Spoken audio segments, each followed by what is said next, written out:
তুই কে?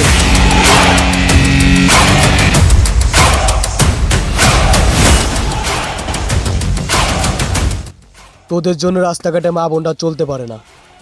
তাদের স্বাধীনতা থাকা সত্ত্বেও তারা স্বাধীনভাবে চলতে পারে না।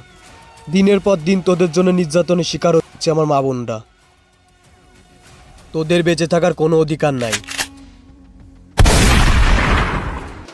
মায়ের সন্তান আর বোনের ভাই আমরা। ধর্ষণকারীকে এইভাবেই নিজের হাতে শেষ করব। I think the girls with their nails done now.